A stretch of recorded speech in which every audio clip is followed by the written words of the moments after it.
तो दोस्तों ड्रामा में मंटो नहीं हूँ कि बहुत सारे राज हमारे सामने खुल के आ रहे हैं जनाब। यानी जो बिनियामीन और सिराज की फैमिली है, उनकी जो दुश्मनी है जो 70 साल से चल के आ रही है, उसकी वजह जो है वो एक औरत है, और वो औरत भी सिराज वालों की थी, यानी उनकी फैमिली की थी। तो उस वजह से जनाब इतने बंदे फड़का दिए गए। तो एक बात तो भाई साहब वाजे हो चुकी है कि बिनियामीन को बहुत ज्यादा डर है कि जो उसका बेटा फराद है वो उसको किसी मुसीबत में डालेगा, और यही वजह है कि वो माफी मांगने को तैयार हो चुका है। यानी वो बिनियामीन जो अपने बेटों की खातिर, जो यानी कि 2 बेटों का कर्ज है ना उसके सर के ऊपर, उनकी वजह से वो माफी मांगने को बिल्कुल तैयार नहीं था। उसने कहा कि भाई साहब कि मैं माफी कभी नहीं मांगूंगा। लेकिन जब इज्जत का मामला आया, मेमल की बात आई, तो उसने कहा कि मियां साहब मैं आपसे माफी मांगता हूं और मैं जाकर सिराज से माफी मांगता हूं, और इस मामले को यहीं पर खत्म करते हैं। लेकिन भाई साहब ये एक टर्निंग पॉइंट इस ड्रामे का जो अब स्टार्ट हो चुका है, और इसी बुनियाद के ऊपर आगे का जो पूरा ड्रामा है, जो पूरी स्टोरी है वो चलेगी। यानी आप खुद इमेजिन करो कि 70 साल से एक औरत की वजह से अभी तक ये सारे मसाइल जो है वो खड़े हैं, और अब इतने अरसे के बाद फिर से औरत का मामला जो है वो स्टार्ट हो चुका है। तो मैं आपको एक बात बताऊं, जो फरहाद है ना, अगर वो अपने बाप की बात मान लेता है फॉर एग्जाम्पल, तो ये मामला फिर भी यहीं पे ठप हो सकता है, क्योंकि जो सिराज है वो सबर से काम लेता है, धीमे अंदाज से आगे चलता है। लेकिन जो फरहाद है ना, बिनियामीन का बेटा, वो पीछे नहीं हटेगा। यानी उसको पता भी है कि भाई साहब वो लोग मेरे पीछे हैं, वो मेरी जान के दुश्मन है, लेकिन मैं रुकूंगा नहीं। यानी जो लोग मुझे ठिकाने लगाना चाहते हैं, मैं उन्हीं के घर में बारात लेके जाने के ख्वाब देख रहा हूँ। यानी ये वही बात है कि आप बैल मुझे मार, तो इसका मतलब ये है कि वो अपने बाप की तो मानेगा नहीं, अपनी करेगा। जहाँ पर मेमल मौजूद होगी वहाँ पीछे जाएगा, उसको तंग करेगा, उसको परेशान करेगा, और हो सकता है कि टाइम गुजरने के साथ साथ उसको मोहब्बत का झांसा दे, या ये कहे कि मैं ये दुश्मनी खत्म करना चाहता हूँ, जो कि पॉसिबल नहीं है। मेमल को सारी बातों का इल्म है, और मैं समझता हूँ कि इस ड्रामे के अंदर अगर मेमल फरहाद के प्यार में फंस जाती है, इनकी कोई लव केमिस्ट्री स्टार्ट हो जाती है, तो वो बहुत बड़ी बेवकूफी होगी इस मेमल की। यानी कि फरहाद तो इतना बड़ा दुश्मन है, उन लोगों ने इनका कितना नुकसान किया, लेकिन फिर उसके बावजूद, अपनी पप्पो के बावजूद, अपने बाप को नजरअंदाज कर कर वो फरहाद से मोहब्बत करती है, और मोहब्बत में फिर धोखा खाती है। तो मैं समझता हूँ कि ऐसी नौबत आनी नहीं चाहिए। अब हमें ये दिखाओ कि फरहाद उसके पीछे है, मेमल को उससे कोई दिलचस्पी नहीं है, और ऐसा ही होगा।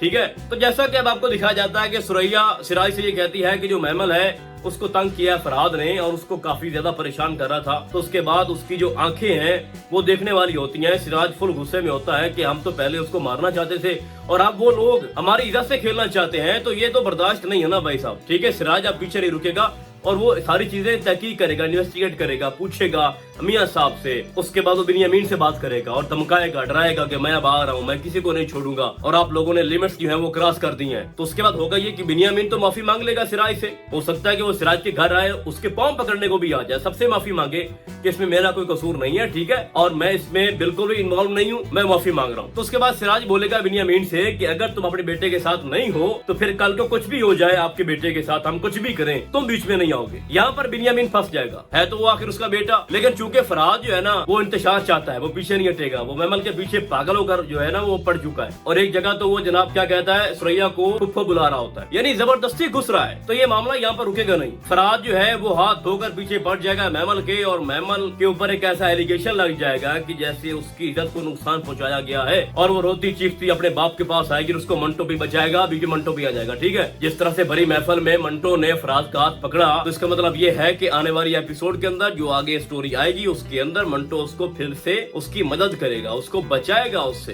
क्योंकि इस ड्रामे का जो मेन रोल है वो मंटो साहब प्ले कर रहे हैं। तो जब मेमल अपने घर आएगी और कहेगी कि मेरे साथ नाइंसाफी हुई है या जबरदस्ती करने की कोशिश कर रहा था फरहाद, तो फिर भाई साहब बात यह है कि फरहाद को ना मार दिया जाएगा। और ये बात आप लिख लो। यानी मेमल के अलावा अगर कोई और इशू था, जो 2 लोगों का कर्ज है बिनियामीन के ऊपर, उनके 2 बेटों के ऊपर, अगर सिराज उस मामले को भूल भी जाएगा, छोड़ भी देगा ना, या सुरैया, लेकिन जो बीच में ये मामला आ गया ना औरत वाला फिर से ये मेमल को लेके, तो फरहाद की तो छुट्टी होने वाली है। बहुत ही छोटा रोल है इसका, आने वाली एपिसोड के अंदर इसको फारिग कर दिया जाएगा, और ये दुश्मनी है वो फिर से परवान चढ़ेगी, और ये चीजें आगे बढ़ती जाएंगी। ठीक है, तो अभी तो ड्रामे की 5-6 एपिसोड आई हैं, लेकिन अब जो है ना एक थ्रिलिंग, एक एक्शन आपको आगे जाके देखने को मिलेंगे, क्योंकि फरहाद तो ना अपने बाप की मान रहा है ना किसी और की। अच्छा, आपने एक और सीन देखा होगा कि जब बिनियामीन अपने बेटे को मारा होता थप्पड़ों से, कि तुम्हारी जरूरत कैसे हुई, तुमने मेमल की तरफ आंख उठा के देखा क्यों, तुम्हें पता नहीं है वो मर्द दुश्मन की बेटी है ये वो। तो बहुत सारी वो कहानियां डाल रहा था, उसको समझा रहा था। तो वहाँ पर वो लड़की जब दौड़ कर आती है, अपने बाप से कहती है कि अब्बू जी आप क्या क्या बातें लेके बैठ गए हो,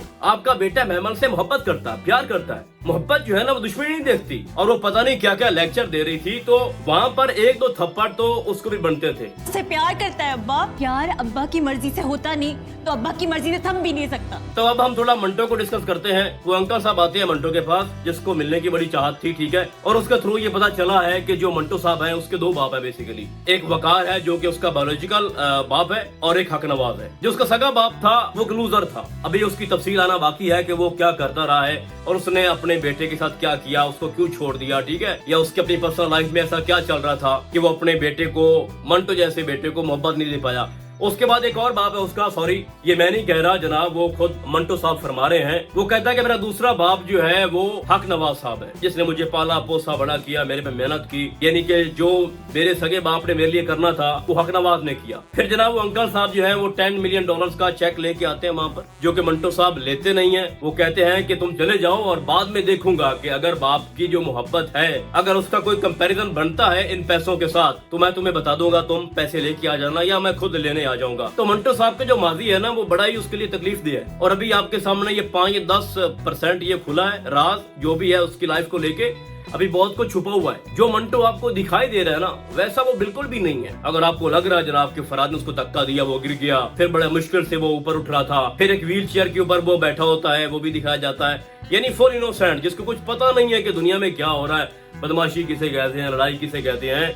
तो ये आप गलत सोच रहे हो, ऐसी वैसी कोई बात नहीं है। बेसिकली आपको दिखाया जाएगा एंड पे जाके या मिड में कि जो मंटो की हकीकत है ना वो वैसे भी आपको हैरान कर देगी, और गुंडागर्दी में वो सिराज और बिन्यामीन का भी बाप निकलेगा। ये आप लिख लो मेरी अभी से बात। अभी इसकी 5-6 एपिसोड आई हैं और मैं पूरे दावे से कह रहा हूँ कि आप ये बाद में लिख लो, जो मंटो का असल चेहरा सामने आएगा ना भाई साहब, आप सिराज को भूल जाओगे या बिन्यामीन को भूल जाओगे। ये फरहाद बेचारा कुछ भी नहीं है उसके सामने। तो इस ड्रामे के अंदर बड़े सस्पेंस छुपे हुए हैं, बड़े राज है भाई। आप थोड़ा सिराज के बेटे की बात करते हैं जो कि जेल के अंदर है। नामीर खान बेसिकली इस एक्टर का नाम है जो कि सिराज के बेटे का रोल प्ले कर रहे हैं। तो उसको जेल में रखा गया है और सिराज ने अपनी मर्जी से उसको वहाँ पे रखा हुआ है। तो जब मुनासिब वक्त आएगा तो वो बाहर आएगा और आपको दिखाया भी जाएगा कि फरहाद और वो नामीर खान है वो आपस में लड़ रहे होंगे, ठीक है। तो उसके बाहर आने के बाद बहुत सारा एक बहुत बड़ा भूचाल आएगा, ठीक है। स्टोरी के अंदर जो है ना वो जान आ जाएगी। अच्छा, एक और सीन की बात करते हैं कि जब मेहमान तैयार होकर पार्टी में जाती है, और पार्टी भी होती है जनाब उसकी टीचर साहबा की, तो पूरा का जो पूरा फोकस था ना वो मेमल के ऊपर था, केक काटने से लेकर एंड तक, फाइट तक, थप्पड़ तक। तो थोड़ा बेचारी आप उस टीचर साहबा को भी दिखा देते जो मंटो के ऊपर मरती है, लाइंस मार रही है, उससे शादी करना चाहती है, तो अब उसको दिखा नहीं रहे। केक काटा जा रहा है, केक खिलाया जा रहा है, वो मेमल को खिलाया जा रहा है, तो लगता है कि मेमल की पार्टी थी, उसको सारे लोग विश करने आए थे बर्थडे। तो ठीक है आप उसको दिखाओ हीरोइन इस ड्रामे की, लेकिन आप